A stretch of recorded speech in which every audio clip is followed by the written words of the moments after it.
pretty good. I'm going to go ahead and get started and then people can keep joining. We're also recording, so if you want to watch this back later or share with anyone, you'll be able to do that too. Thanks everyone for joining our panel with 3 members of the Associate Board of Health and Harmony. My name is Nina Finley. I'm the research manager with Health and Harmony. And for those of you who are new to this organization who might not know, I'll give a brief intro and then we'll introduce the panelists and get into it. So Health and Harmony is what is called a planetary health nonprofit. That means we don't work in silos that you might have heard of or expected, like healthcare or livelihoods, reforestation or conservation. We work across all these different disciplines. And the way that we do that is by designing programs directly with the communities who live in and around rainforests. And we use a methodology called radical listening, which means asking those who live in rainforests what the drivers of forest loss are for them in their region and what the solutions are, and then investing precisely in what they design as the solutions, because they're the experts who really know. We work in Indonesian Borneo, where we've been for the longest, since 2007.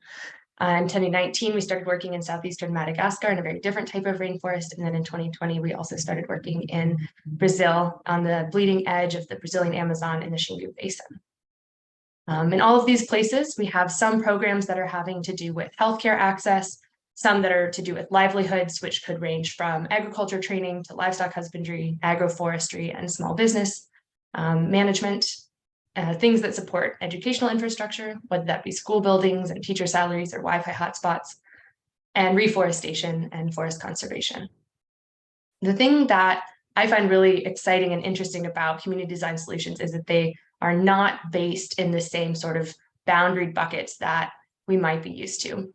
Every community that we've worked with has built programs that really cross these boundaries. And a few of the ways that they've done that are through the non-cash payment system, which means that people who are accessing healthcare can pay with cash, but they can also pay with non-cash means like seedlings, which are then used in reforestation, which really brings that link into sight. And another program that brings this all together is that communities that are able to protect their forest and do less degrading activity in their nearby forest get an increasing discount on their healthcare. This is measured by forest guardians who are members of their community.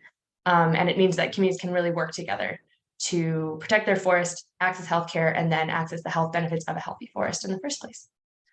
As the research manager, I always can't help but share a little bit about what we know the impact is of all this work. So I can just share a little bit about that. In 2020, we analyzed the data from the first 10 years of work in Indonesian Borneo and found that there was a 90% decrease in the logging, in the number of loggers who were extracting timber from Gunung Palung National Park, where we work. And this translated to a 70% decrease in the deforestation annually over that 10-year period in that park, compared to a composite control of 32 similar parks across the island of Borneo. So when you look at the amount of carbon that's keeping in the forest, it's really massive. In dollar terms, that's $65 million worth of carbon emissions averted. And if you look at the $5 million that was put into those programs by the global community as a reciprocity agreement for protection of that forest, that's a 12 times return on investment. So just looking at carbon, that's a really effective way to keep carbon in the forest and out of the atmosphere by investing in community solutions. But of course, it's not just about carbon. On Earth Day, we are aware that it is also about human thriving, about biodiversity, and about ecosystem services, and so much more than just the carbon in the forest. So with that, I will move to introducing some of our amazing panelists today. These are 3 members of the Associate Board with Health and Harmony. First, we have Laetania Belai Djandam. She is a 20-year-old Indigenous environmental activist descending from the Dayak tribe of Borneo Island, Indonesia. She grew up surrounded by traditional wisdom that calls for the protection of both nature and culture, which has translated into years of activism across local, national, and international platforms. Prior to joining Health and Harmony, Belai's passion for planetary health grew from volunteering on-site at Health and Harmony's sister organization, Alam Sehat Lestari of the phytoplankton, where she assisted with community-based environmental protection programs with the local people of West Borneo. So welcome, Belai. Second, we have Kelley Buck. Kelley is the Environmental, Social, and Governance Manager for private label food company Treehouse Foods, where she leads responsible sourcing efforts and sustainability disclosures. Prior to that, she spent 3 years in ESG and diversity, equity, inclusion consulting at Edelman, where she helped organizations formulate corporate social responsibility strategies, craft impact platforms, and execute on climate-related reporting efforts. She is both Sustainability Accounting Standards Board certified and Global Reporting Initiative trained. Welcome, Kelley. And third, we have Alex Domingo. Dr. Alex Domingo pursued training in both health and environmental studies at the University of Texas at Austin and conducted research on sustainable development at the border of Rajaji National Park in India. During his medical training at Yale School of Medicine, he spent 6 weeks rotating at the Osprey Medical Center in Borneo, where he was enamored by the center's union of underserved tropical medicine, community empowerment, and rainforest conservation and reforestation. He currently is a practicing physician and assistant professor of family medicine at Oregon Health and Sciences University in Portland, Oregon, where his scholarly work and teaching efforts focus on climate change and healthcare. Welcome, Alex. So with that, I want to get right to our panelists. Our first question for you is, how has your perception of climate change shifted and evolved as you've gotten older?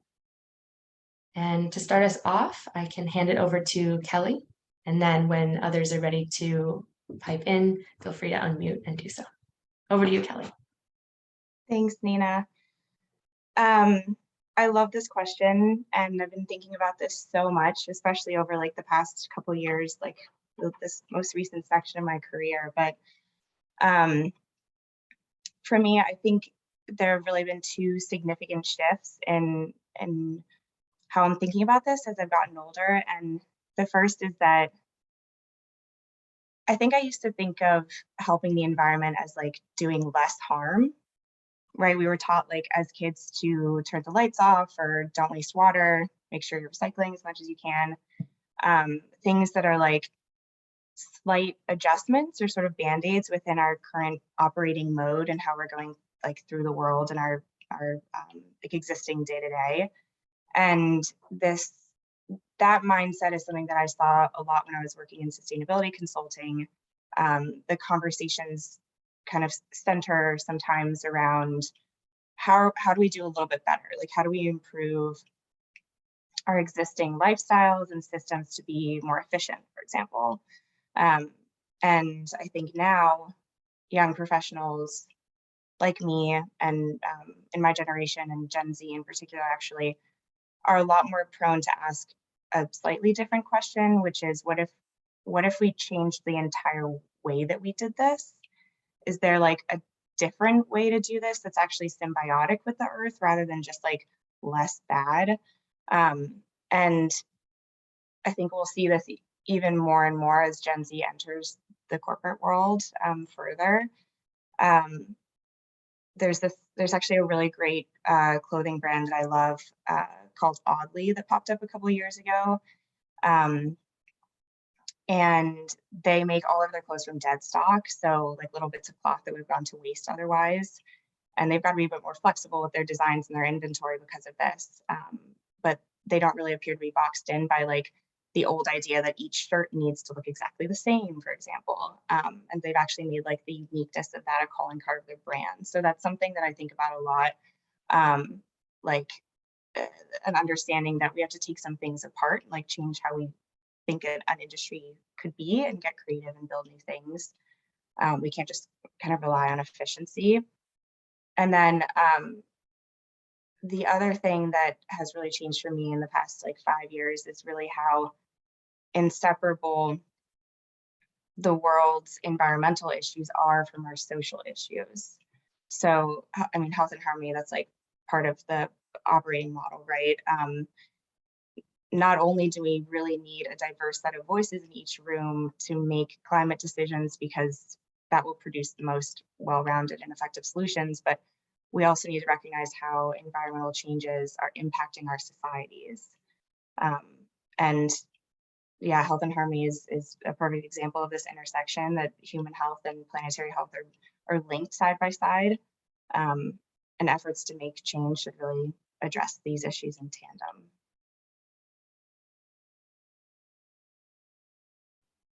Thanks, Kelley. I really appreciate both of those. Belai or Alex, does either of you want to add? Go ahead, Belai. I totally agree with everything that Kelley has said. I think generally younger people growing up understanding like climate change, we just get older and we learn about the complexities of climate change, and you start to understand like the nuances and how interconnected it is with other issues, and also like how disproportionate the effects are all across the world. And I think it's both anxiety provoking but also hopeful, in the sense that you realize you can actually solve it by working together across all of these different layers and sectors. But as an Indigenous person, for at least for the Dayak people, culture and environmental protection, and specifically for us, forest protection, is a joint thing. It's completely inseparable. And I think a lot of the younger generation are struggling to balance these two things in the face of both climate change and also modernization. Like, for example, with one of the communities I work with in West Borneo, we are seeing a lot of young people move away from their village to bigger cities for things like better education and job opportunities, which is so important. But on the other hand, there is then a growing concern that our culture is going to vanish. And when our culture goes away, so does our forest. And as a young Indigenous person, it shouldn't be either or. But I think growing up in the face of both these things, modernization and climate crisis, it's still something that I myself am trying to kind of navigate and balance, and you just have to learn along the way. Thank you for those awesome thoughts. I think I have sort of similar thoughts too on how interconnected. I mean, I really love the name of this being like on interconnection, because I think that over my lifespan, I've seen like more and more of sort of the resolution around like in like a gray TV to like a finer and finer resolution on like how everything is connected to each other.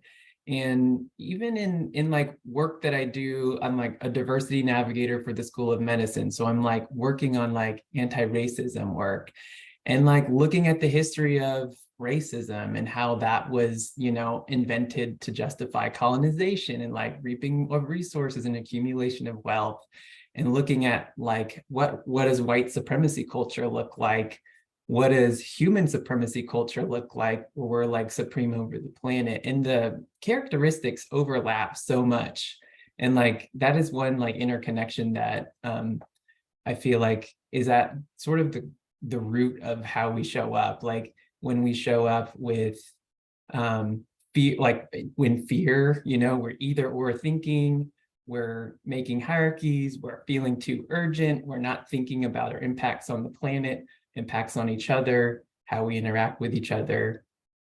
But then when we, show up with love for the planet and for ourselves, like we take time, we think about, like we connect with each other, we get energy from the planet, we are more sustained by that, and we're more conscious about our interactions. And so that's one thing that I've been really excited to see sort of come more to the forefront, I think, during the COVID pandemic and in the wake of George Floyd's murder as well. I felt like people are more aware of both things.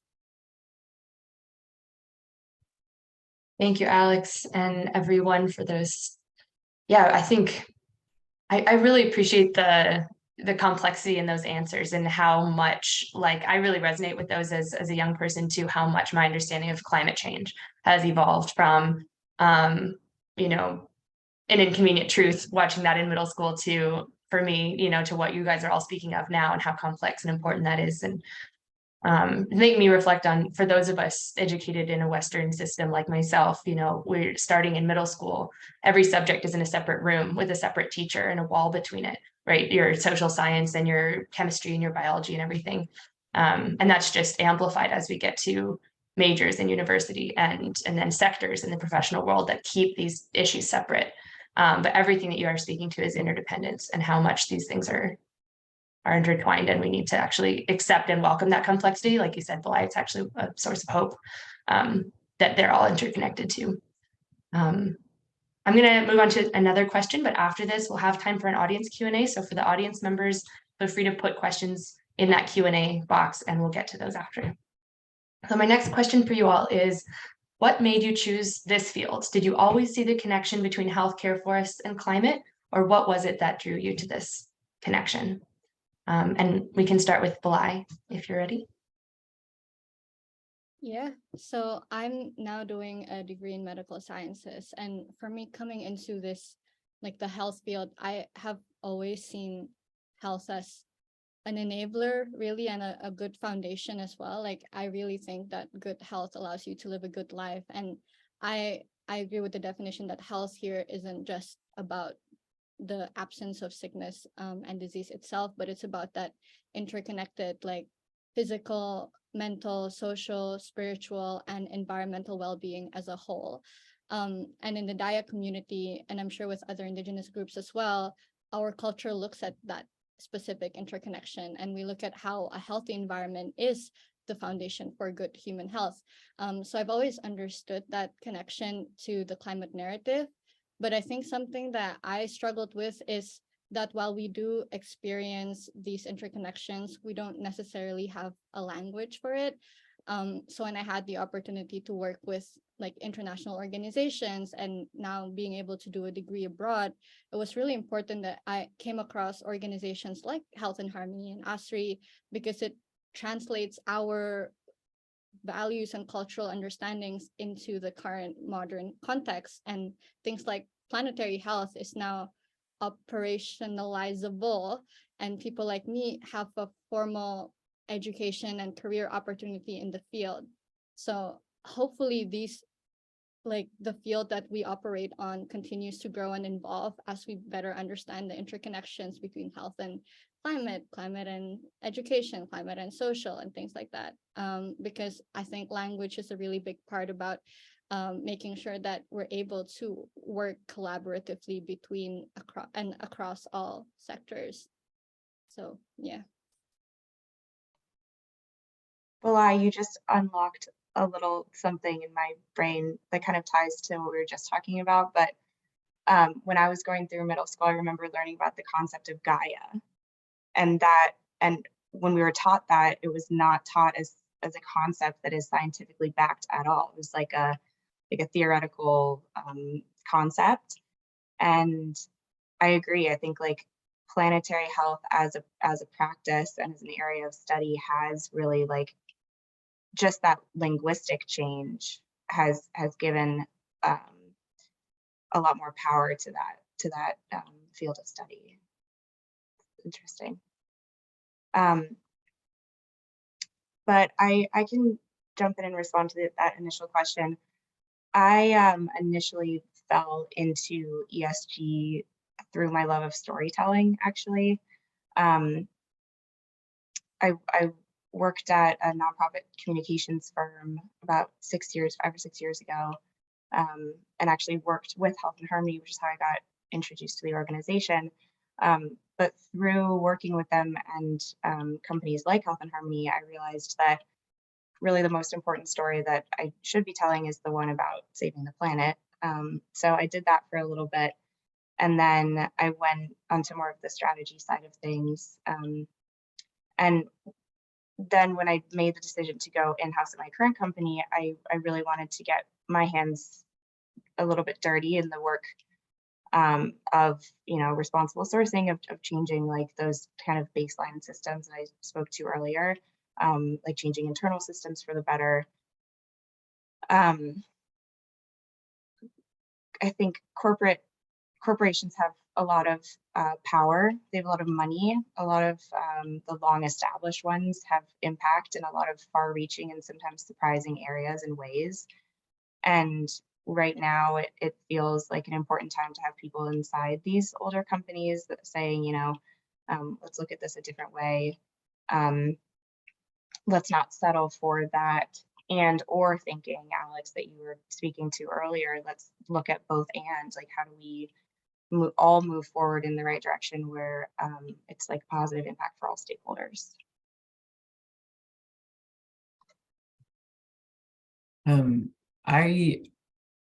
I think my initial like drive to be in this field came from actually like when I was 5, my family moved to a farm in Missouri, and my stepdad, when we got there, he goes, "Hey, you know, come look at the dirt here," and he showed me like the topsoil, and it was like, you know, that thick, and he was like, "When I was a kid, this would go up past my boot to my hip. The topsoil was that deep," and in just, you know, less than a generation, all that from conventional farming, like all of that topsoil was totally eroded out. And my parents also sponsored a lot of indigenous elders from North America, Central and South America to come talk on the farm and do ceremony and such. And they would talk about the changes they were seeing in like the growing seasons and in like loss of biodiversity. They talked about floods and droughts and stuff. And I don't know, I can't remember if, you know, how much like scientific, you know, like we understand more about how droughts relate to like deforestation and climate change. And I think they might have just been like intuitive understandings that we're doing something to impact the planet and we're seeing changes. And like I was saying earlier, like I think as time has gone on, it's become more clear what the connections are there. But I decided like early on that I wanted to do something to help people on the planet live in harmony with each other, because you could see like there's easy solution to the dirt problem. For example, like you compost and create this like awesome substrate for soil, and like you can build it up for future generations. And so I thought, there's got to be some cool symmetry there, or sorry, synergy there.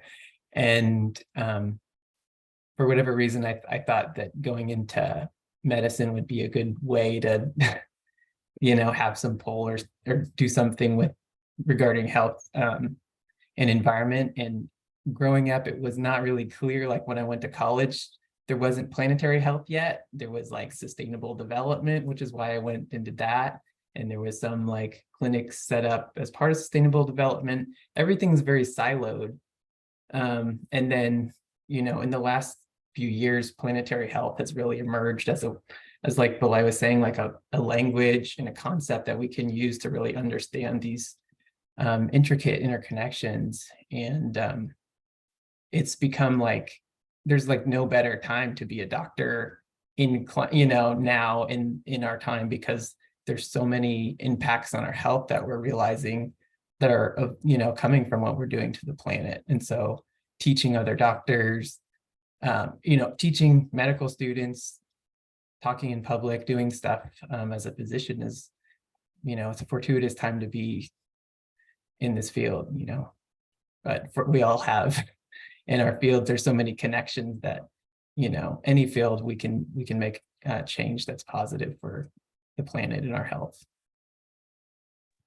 Amazing. Thank you all. Quick plug to put questions in the Q&A. Anything you're thinking, anything you'd like to hear from a specific panelist or the whole group, please throw it in and we'll get to those.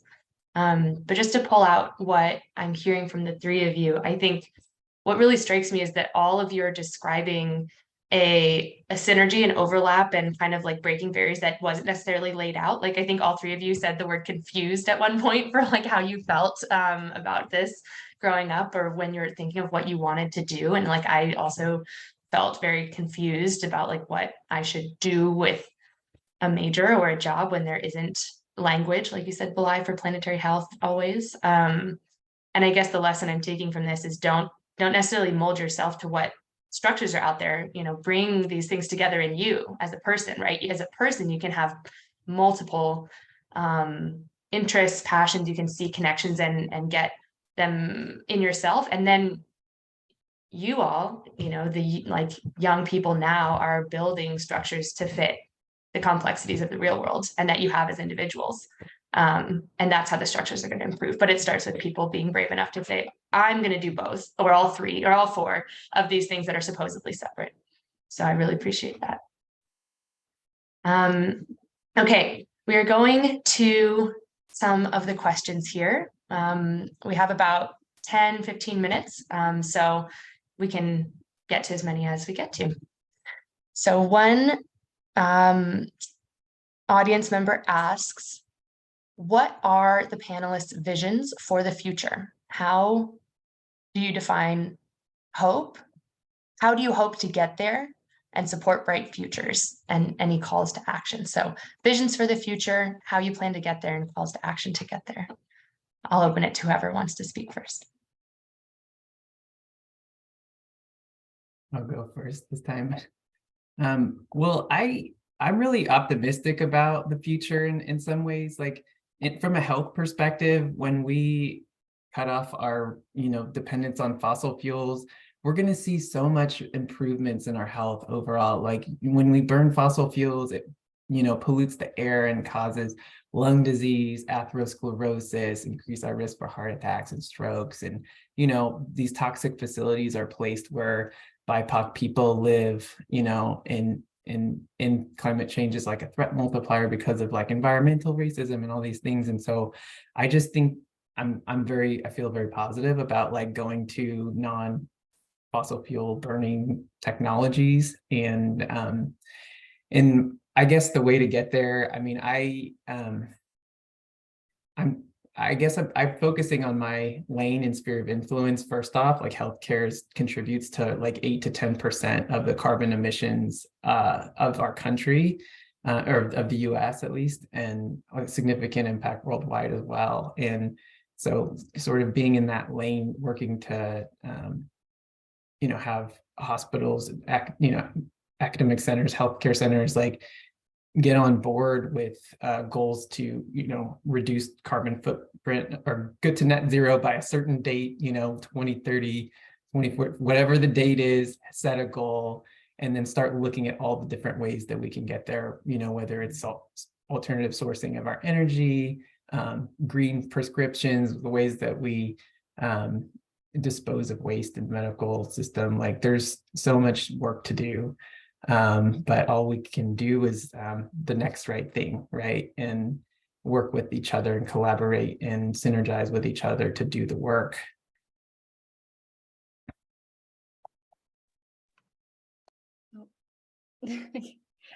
Just to add to what Alex was saying as well, resonating with what you said, Nina. I think for me, the vision is also to be bridging these interconnections and to create the systems that allow for multi-sectoral collaborations to happen, and really just to inspire like other people and other young people to be part of the movement, and to grow this understanding that the climate movement is no longer just for like the scientific community or climate scientists and things like that. It's for everyone, and everyone can do something about it within your own capacities and expertise and background and interests and passions. And so helping people understand and recognize that they're able to be part of this movement regardless of their background, I think is something that I really hope to do in my time in this field. Go ahead, Kelley. I feel very similarly. I think I have a lot of confidence in the solutions and the pathways that exist already. I think, setting science-based targets, for example, I think the technology exists for us to achieve a lot of what we want to and get to where we want to be. My hope is that we can all collectively be a little bit more optimistic and incorporate more of that, and also thinking into the narrative behind like climate change. We all have to collaborate, like every single sector, every single person has to collaborate to get from point A to the point B that we want. And having a more we can do it narrative behind things, I think, is more effective to rally people than sometimes the fear. And I saw someone ask about climate anxiety, like that's very real. I think we all need a little bit of collective therapy to figure out how we're going to survive as a species, honestly. Thank you. It's really lovely to hear visions. And I think a lot of you mentioned the collective and the collaborative, and that seems like a really strong through line to a lot of what you're talking about. Is it's not individual work, right? It needs to be done on the collective and with each other. And it's really, and maybe that feeds in a little bit to the climate anxiety question as well, as a lot of climate anxiety is really loneliness, right? Is not understanding your part in something bigger. And I think collective action, community-based work can be something that's really healing for the personal, but it's also what the world needs, what the earth needs from us most. We have two questions here that are pretty similar from two audience members who identify as baby boomers. They are wondering, what is the most important message to people of their generation, or what is the most important thing that they can do to be part of the solution? I think this ties in really well with sort of our closing question, so I'll wrap it in together, which is, what's the best thing someone can do to care for the earth this weekend? So take those questions and maybe let us know, what do you think in terms of someone who wants to take action, who might be part of the baby boomer generation, if you want to take that angle? What can we do? What have you learned from your perspective is the thing to take away as action from this panel?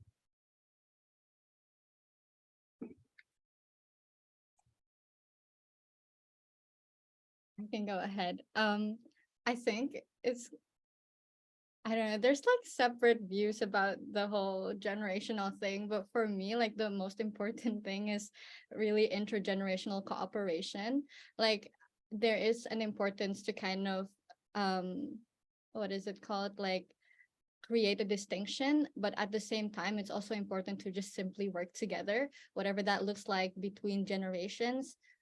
Because with the older generations, most of them are now in positions of power to be creating those systemic changes. And on that end of things, it's important for young people to kind of be given the space to speak out and to be involved in the decision-making process, and to just be present in the system, and to be allowed to have a voice in it. I think that's something that the older generation can do to just make that space. But at the same time, as somebody who's been working with like my like tribe elders back in Borneo, it's also important that we listen to the older generation's wisdom. At least like from an Indigenous perspective, they're the ones that are kind of guiding us throughout this process and giving us that spiritual support as well. So yeah, for me, like the main point in that conversation about generations is just to create a healthy and positive collaboration where we're working together to create the system changes that we need. And then going to the call to action that we can do, there's a lot of things that we can do, and I'm sure Kelley and Alex will have really good recommendations as well. For me, it's important that we're learning about the issues happening within the climate space and kind of sharing about it. But something specific that we can do is a digital cleanup. So this is something I just recently learned from an organization called World Cleanup Day. I never really thought about this, but they made a movement called the Digital Waste Cleanup, and that started in March, if I'm not mistaken. And it's basically similar to like the real environment. There's a lot of trash in the digital world as well, and things like unnecessary emails or files, applications, duplicates, photos, videos, they're all digital waste, and they actually contribute to kind of the global energy consumption because we are using a lot of electricity to power the cloud and the online spaces that store these waste. So something that we could do for Earth Day or Earth Month is to do a digital cleanup, maybe get rid of some junk emails, make sure that we're cleaning up like our photo albums, getting rid of duplicates and things like that. I think that's something actionable that we can do individually. But yeah.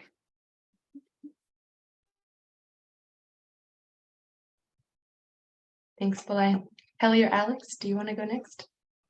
I don't know if I could say how I'm feeling in response to that question better than Belai, you just did.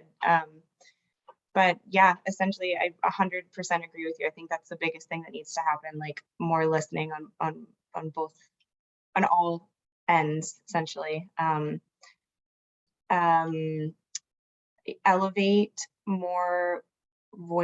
Elevate as many voices that are as different from yours as possible. Bring more people into the room, make the table bigger. And I would also say that I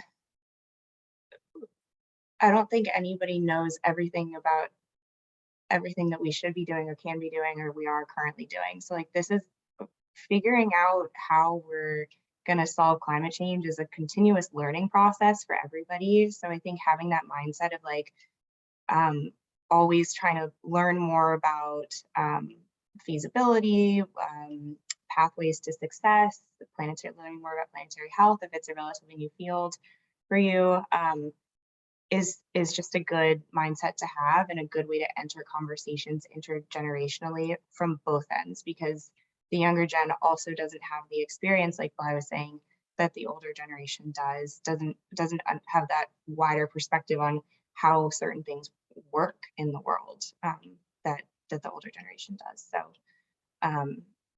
that's essentially a less eloquent way of saying what Belai just did, but I fully agree. And then in terms of something people can take away for today, two little things. One is take public transportation whenever possible. Those buses are going to run whether or not you're on them.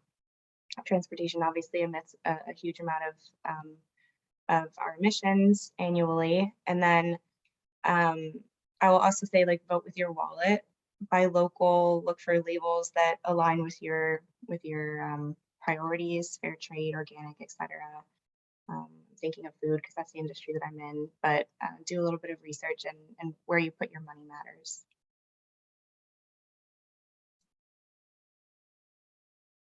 I am not going to begin to try to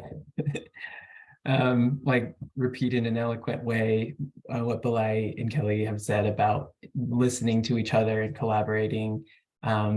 You know, I think we give each other permission when, you know, we want to do something, and I get a lot of I think motivation and support when I work with folks across generations, and you know, you hear, yes, that's a good idea, let's do that, and you're, you know, that just collaboration is so energizing. And I think my call to action for Earth Day today is for us all to, you know, sort of reclaim the fact that we are part of the earth and that we have a natural role as like caretakers of the earth, and to spend some time in nature and sort of reclaim that role and that relationship. It's really easy to be pretty disconnected from the earth, but and I'm going to drop a medical metaphor here since I'm the doctor in the group, but like, you know, just how like a newborn, when they're on their mom's belly for skin to skin, their temperature is regulated, their heart rate, their immune system, like the breathing is all more regulated in that setting. Like Mother Earth does the same thing for us adults too, right? Like there's a study after study that shows that our mental health is more regulated in the earth, we're more creative, our attention spans are better, we heal faster, our immune systems are better. So like, let's be in nature and get some good skin to skin time with planet Earth. And just as like skin to skin time helps the baby, it helps the mom. Like being in nature, listening and working with the rhythms of the planet, like will also be beneficial for Mother Earth. So that's my medical metaphor for y'all today. And yeah, try to stay in that space of like love and connection, because I know from that space of fear is paralyzing, and it's not a space of creativity or collaboration or, you know, thoughtfulness. I think that it's easy to stay in that space with like social media coming at you, trying to make it really scary. But as we're all kind of, I think, expressing here today, there's a lot of excitement to look forward to, and a lot of love and collaboration that we can have as we like all collaborate across the planet to work on our shared goals. So thank you so much. Love that metaphor, Alex. I really appreciate that. I'm gonna go out even in this New York City ecosystem and get some skin to skin time with, I don't know, some ivy, whatever we got. Wow, thank you all so much for those words. I'm feeling really excited about this Earth Day weekend, and some things that I've been sort of hearing and processing. I'll try to consolidate here and in an answer to those questions from my perspective. I think one is do something in community. I don't care what, but if you're going to be doing something alone, I think maybe this even goes back to what you're talking about, Alex. An ecosystem, a mother-baby pair, a community. These are where we get power. You can be held accountable to continue. It'll be a lot more sustainable, whatever action you're taking, if it's with a friend, with someone who's going to give you tough love or celebration, whatever you might need on that day. Thinking about how you can make that community diverse, right? Especially just given the context of these questions across age. Does your community have really young people and really old people and middle-aged people in it? Right. And maybe it does, but are you listening to everyone in that community? And one thing that just came to my mind when you're all talking about listening is a first step to listening is asking. And I don't know that we necessarily have the courage to do that across difference, right? Different ages or different other qualities all the time. But recently, someone in my life who identifies as a baby boomer asked me just a really thoughtful question of like, what do I need to be doing? Personally, she said, this is, me, what do I need to be doing from your perspective? And it was just, for me, a really lovely moment of connection where she said, I trust you and I don't know everything. So I'm going to ask for advice or an input. And then she really listened. And that was a really special moment across in a community, right? And I think fostering a community where you have the trust to ask others with different life experiences or ages than you, what they see that you don't is a tremendous learning opportunity in all directions for youth to ask elders and et cetera.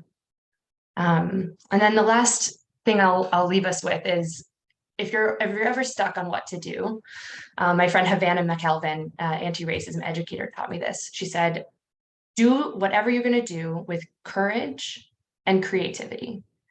And what she meant by that was courage means it's something uncomfortable. Is that giving a little bit more donation than is comfortable for you financially? Or is it asking your friends and family to grapple with something that's uncomfortable?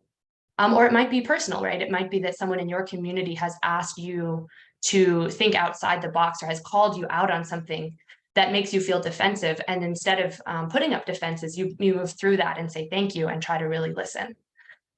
So the courage is essential, right? And then creativity, it's asking, where is your leverage especially powerful?